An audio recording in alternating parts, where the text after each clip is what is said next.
Not from New York City. I was born in Philadelphia, raised in Philadelphia, educated in Philadelphia. And for those of you that, if you plan to come into New York at any time soon, don't bring a lot of money with you. It's the greatest city in the world. You can get all the entertainment you want for only 15 cents. Ride any of the subway trains that they have here. It's marvelous. Not only will they take you where you want to go and bring you back, but they go out of their way to entertain you. They put a nut in every car. You get on any subway car, some nut will stand up, the Lord will kill you if you don't sit down here.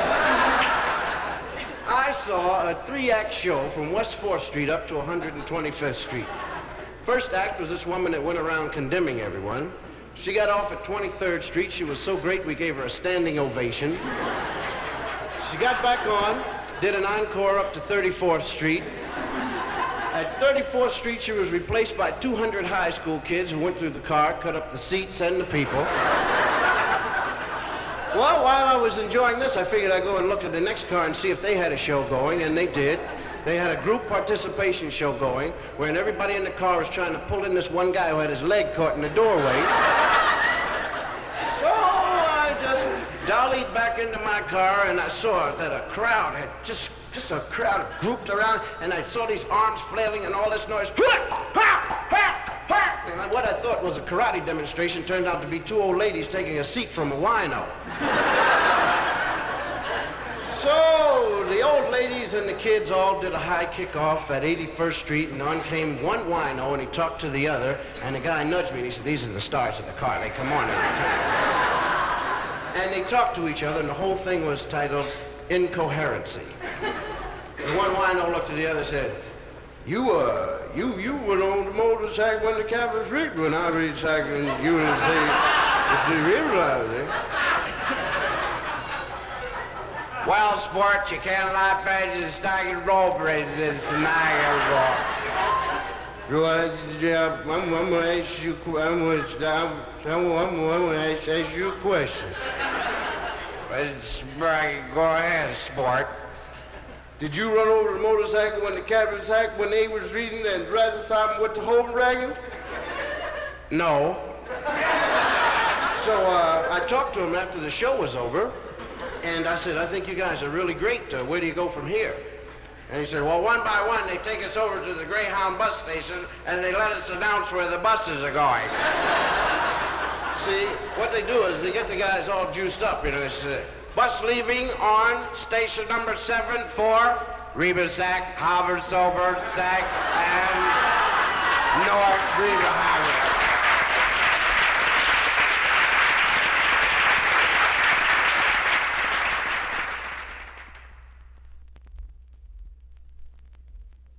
At the beginning of every football game, a referee comes out and he introduces the 2 team captains, and then he flips a coin. Captain Harvard, this is Captain Sobers. Captain Sobers, this is Captain Harvard. Call the toss there, Captain Harvard. Captain Harvard's called heads. It's tails. You lose the toss, your team wins. What will you do, Captain? Now, he'll do whatever is to his advantage. We will receive. All right, then. This team here will receive. They will receive. And what will these guys do? They will kick off. All right? This team here will kick off. They will kick off. All right? Now, I was thinking that perhaps what would happen, suppose way back in history if you had a referee before every war and a guy called a toss. Let's go to the Revolutionary War. Okay. Captain Harvard to the British, this Captain Sobers to the settlers. Captain Sobers to the settlers, Captain Harvard to the British. Call a toss there, British. British call heads, it's tails. You lose the toss, British settlers win. What will you do, settlers? All right, the settlers say that during the war, they will wear any color clothes that they want to, shoot from behind the rocks, the trees, and everywhere. Says your team must wear red and march in a straight line.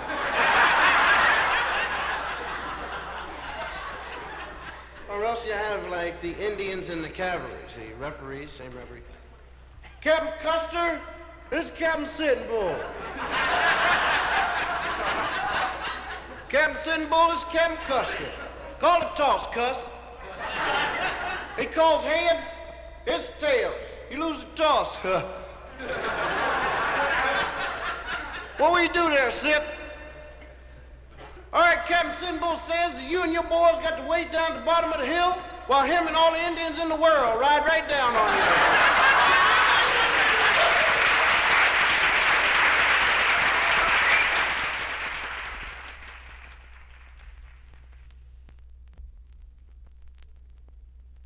He's a good friend of mine.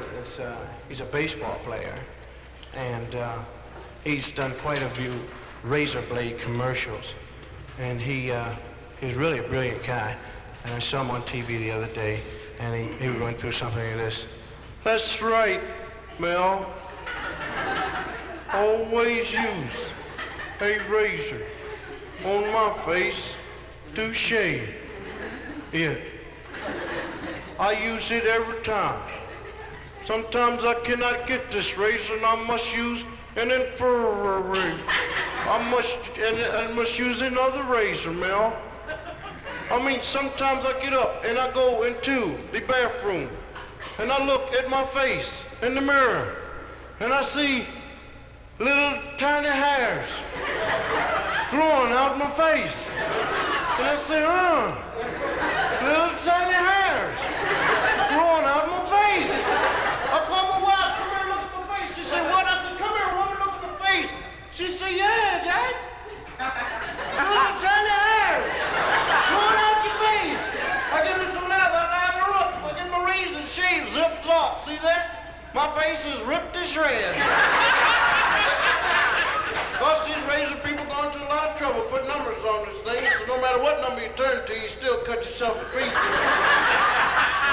Actually, all I want is a clean shave, not a self-sacrifice.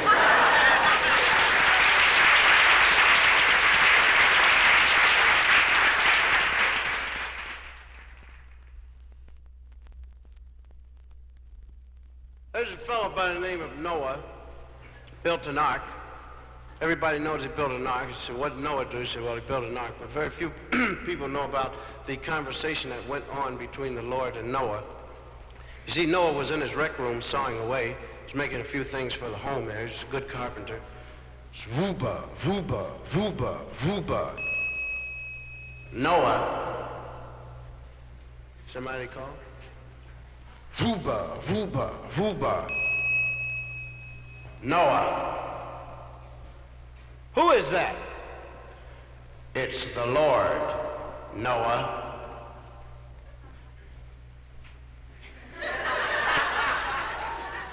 Right.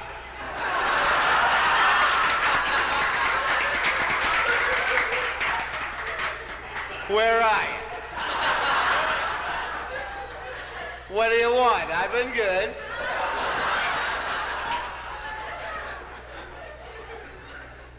I want you to build an ark. Right. What's an ark?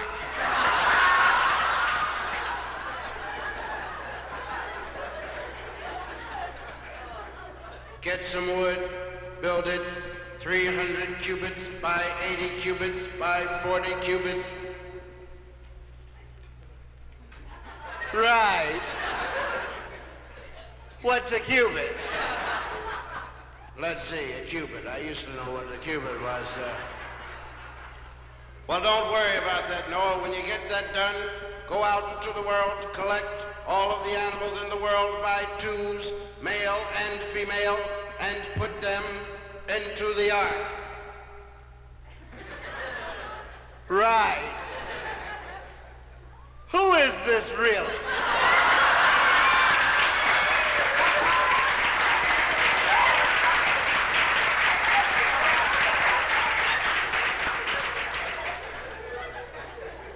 What's going on? How come you want me to do all these weird things? I'm going to destroy the world. Right.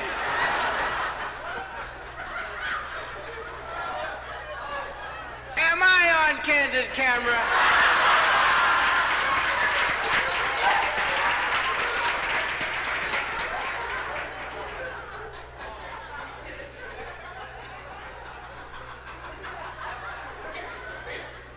How you gonna do it? I'm gonna make it rain for 1,000 days and drown them right out. Right. Listen, do this, you'll save water. Let it rain for 40 days and 40 nights and wait for the sewers to back up. Right.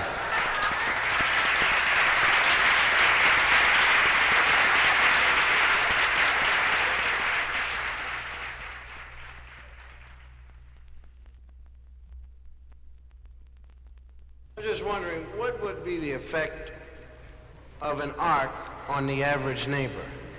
Now, here's a guy going to work 7 o'clock in the morning, Noah's next door neighbor, and he sees the ark.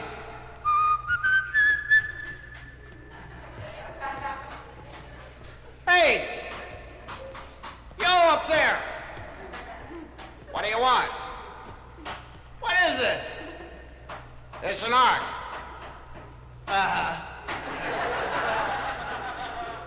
You want to get it out of my driveway? I gotta get to work. Listen, what's this thing for anyway? I can't tell you. Ha ha ha ha ha ha. Well, I mean, can't you give me a little hint? You want a hint? Yes, please. How long can you tread water? Ha ha ha ha.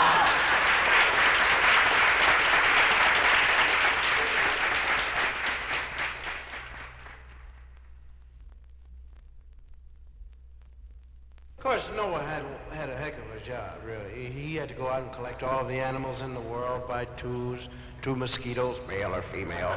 And he had to keep telling the rabbits, only 2, only 2, only 2. So we find Noah pulling up the last 2 animals, 2 hippos, and he's really in a hurry to get them up because he's afraid that the Lord's going to call him and ask him to do something else, and his nerves are shot. This is one heck of a job for a man 600 years old. So we find him pulling up the last 2 hippos, and of course the Lord does call him there. Come on, fat hippos, hurry up. Come on, will you please? Noah. What? What do you want? Gotta take one of those hippos out and bring in another one. What for?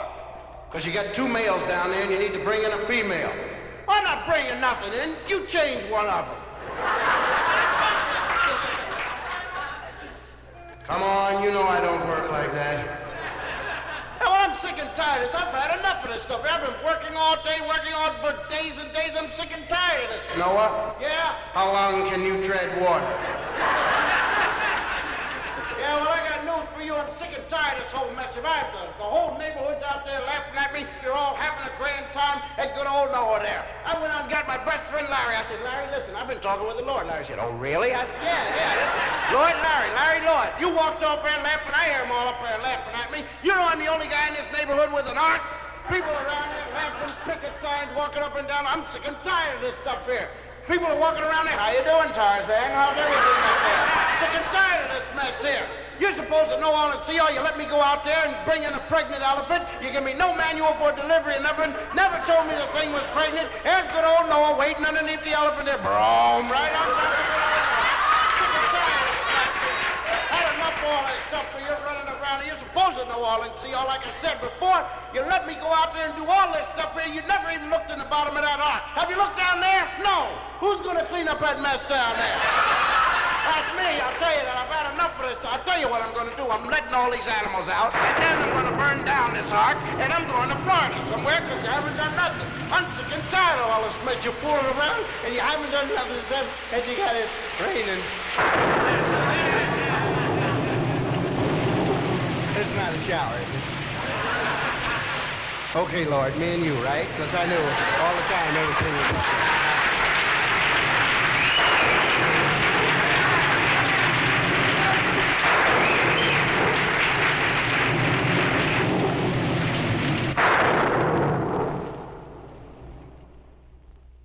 We find Clark Kent, mild-mannered reporter for the Daily Planet, walking the streets when from out of nowhere a super hearing picks up a robbery. Give me your dough.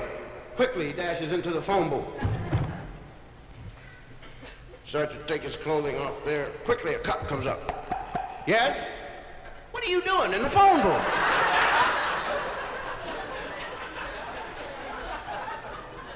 I'm changing clothes, officer. You can't change clothes in the phone booth. Come out of there. Who do you think you are, anyway? I'm Superman. Right. Bring a wagon in, Charlie. Come out of that phone booth. Look, I told you I'm Superman. Can't you see this red S on my chest? Right, I'm gonna give you a red S and a black eye if you don't come out of that phone.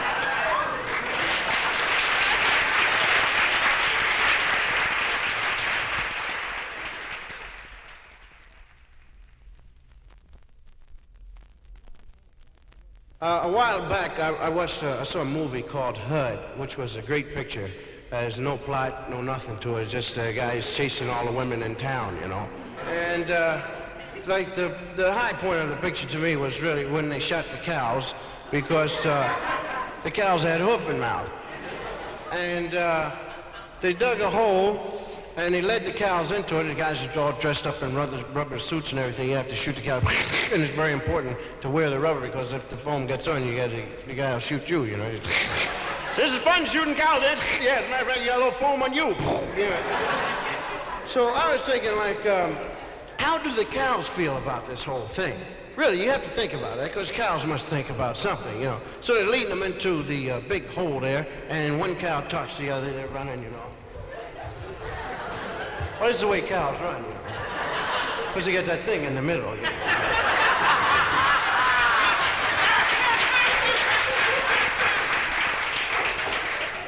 You say, hey, where are we going? We're going to get shot. Say what? I said, we're going to get shot. So what for? Because we got hoof and mouth. Hoof and mouth? What's that? You see that foam around your mouth? Yeah? That's hoof and mouth. They're going to shoot us? Yep. Any way I can get out of it? Yep. What's that? Wipe that foam around your mouth.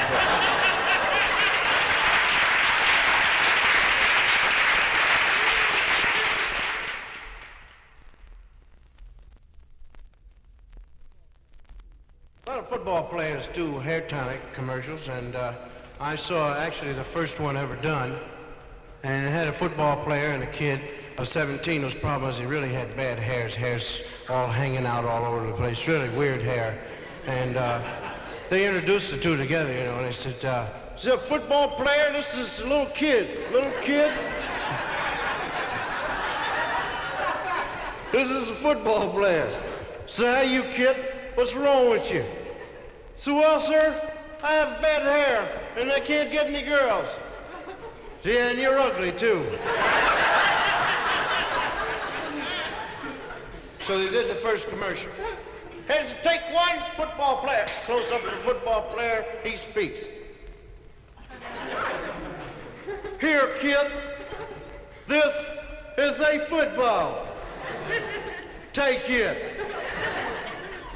Now, give it back, kid. Now get over there. I'm gonna show you how to throw it. The ball. Just put your arm right on back like you see, and then just gonna let it fly. Now, throw it back to me, kid. Pick it up first. Now throw it. Nice throwing. Now let us go into the locker room. So they go into the locker room, the kid showers, he goes in front of the mirror to comb his hair. This is where the plot thickens. Close up with the football player, he speaks. Here, kid, what the heck are you doing? Get that Molson Grayson, get that Grayson and Maggie, get that stuff out your hair. What you need, kid, is some good old whatever it is. That's cerebral. This'll do you a whole bunch of the good. All you need is a whole bunch while I'm shaking it down, and put your hands out. Now you see me sitting. Why do you let the stuff go on the floor and all over the place there? Now rub it in. It'll do you a whole bunch of good. It's got H09, zip, say a whole bunch of stuff in there. Going rest on your head.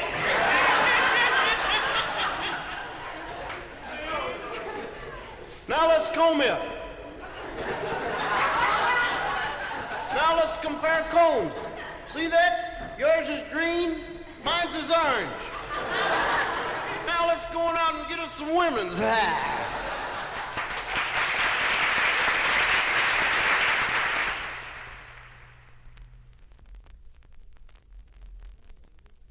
You know, one of the weird things about working up here on the stage, you get to see a lot of weird things, and I don't think there's anything weirder than when you see, like, people out together on a double, triple, or a fourple date, and, like, one woman will stand up and tap the other, and she'll say, let's go to the ladies' room, you know, and they all rise.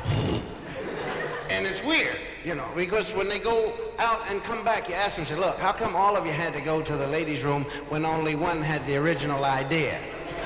And they say, well, we had, they won't tell you.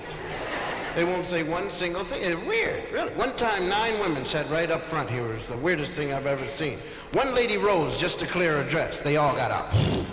She said, no, girl, sit down, false alarm. Now, I could see myself out on a double date, and some guy would stand up and say, hey, let's go to the men's room.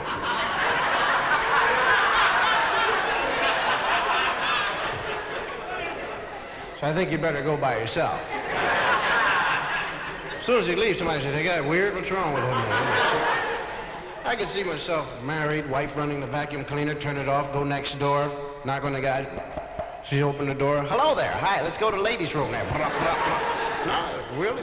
And I'll tell you something else about women. They always try to get the upper hand, see, and they have one thing. They say, you men don't suffer the way we suffer when we have labor pains. Bull. I know a pain that only men suffer that's so far above labor pains you can't even find it on the pain chart. We don't even talk about it. There is no pain in the world greater than the pain a man gets when he goes out on a date, planks his date down in the seat in the movie, puts his arm around the chair in the movie, and leaves it there for 2.5 hours. The blood from his fingertips drains to the center of his chest. What are you doing? I'm trying to save my wrist. What do you think?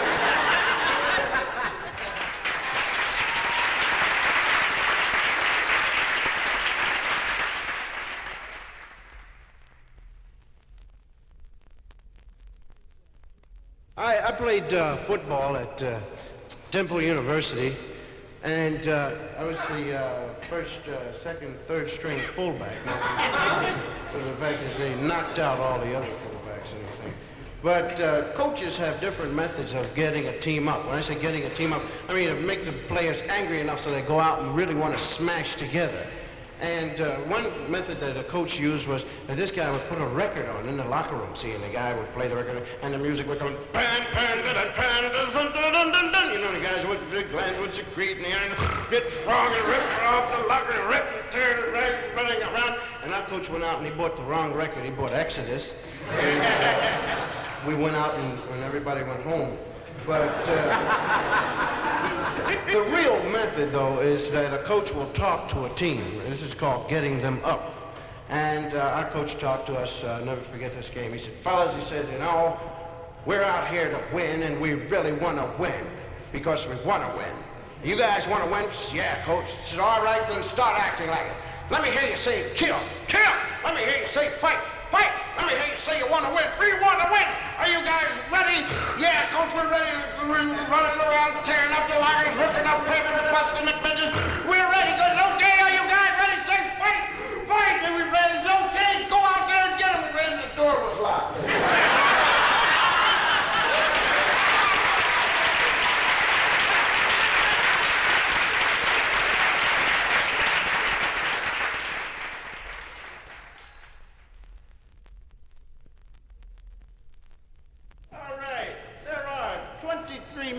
Karate schools, really, in Greenwich Village, New York City. Mainly because of the fact that, well, after you've graduated from a karate school, there's no better feeling than walking around knowing that you can wipe out your whole neighborhood.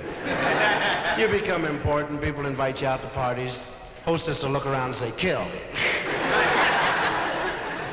But the big thing about it is before you break a brick or a rock, you must condition your hand. See, you have to keep hammering away at a brick or a rock, wham, wham, wham, until a big slab of callus forms at the side of your hand. Your hand starts to look like a foot. Don't laugh, this is good because you keep your hand in your pocket for about 9 days, and if some guy attacks you, you take a swing at him, and even if you miss, the smell will kill him. See?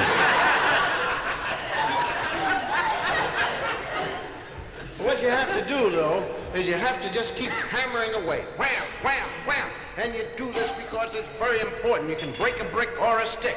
Because if you're ever held up, some guy will say, give me your dough. You just turn around, break a brick, stick, then give him your dough. Here you are. Thanks a lot for the money in the show, fella. But before you break a brick, you have to give off a loud shout, see? This causes your glands to secrete and you froth at the mouth. See, and then if you miss the guy, you can bite his leg, right? But the thing is, just your and you can bust a brick. So I figured, look, why bother to break a brick or anything like that if I know this shout? Because I figure if a guy's gonna hold me up, where is he? He's down a dark street. Why? Because he's nervous. He doesn't want any trouble. All he wants is my money. Here I come down a dark street. Why? Because I'm stupid. But I know the shout. And the guy will put a gun in my back and says, give me your dough. I just turn around quick. Say, here, take the gun. What's wrong with you? You still got the gun. He said, if you don't watch yourself, I'll shout again. And as a matter of fact, you give me your dough. So I held up 18 people like that. I read the back of this magazine had a very nice movement. It says, if you're ever walking down the street and a guy puts a gun in your back, go into your front pocket, tighten up on your elbow, and you whip around hard and fast, catch the guy right up in the forehead. This knocks him back, you turn around, grab it, throw it down, pick up the gun, march him right off to jail. Now this is a good move. And I went home and I practiced this on my brother. And I wiped him out. I got so good I would walk down nothing but dark streets with $10 bills hanging out of my pocket. And it happened. Give me your dough. Went into my pocket, tightened up, whip, turned around, it was a midget. So what are you there? What are you, some kind of song and dance man or something there? Give me that dough before I blow your kneecap off. But another thing is the fact that whenever you break a rock or something, you have to think through it. This is what a guy told me. He said, now you must think through it. He said, you have to use mind over matter. Now, you take this rock, he brought it out there. He said, I'm thinking through this rock. I'm not thinking for the surface. I'm thinking 2 feet past it there. Smashed it to pieces, brought up another brick there. He said, I'm thinking right past it, 2 feet past it. Raised his arm and it came down. Unfortunately, this brick was thinking, no, you won't either. Shattered his whole elbow. And now he only picks on things like Jell-O and whipped cream, you know. Do a little demonstration, trash, you know. We still applaud for him, but he's nothing. You know. Anyway, if ever you graduate from the school, you have not reached your ultimate goal. That is to get attacked. You must walk around looking passive. See, and you do that by walking weird looking, you know, and sure enough some guy will say, look at that guy walking weird over there. Isn't he something there? He'll come over to strike. Remain passive. When he raises his arm, you grab the lapels of his jacket, drive your forehead through his. Then you come around quick, drive your hands down across the shoulders, breaking all of the bones in the shoulders and the rib cage. You come down, you rip off his right leg and his right arm, you beat him in the head with both of them, you put the leg back where the arm was, the arm back where the leg was, you cut him in half with the right hand swipe, go into a line, pull them both out, grab the Adam's apple, pull that out, tie them both up into a knot, let them go back, and then you turn them upside down, and you throw them up into a ball, and you throw them down, and you jump on them, and then you walk away passively.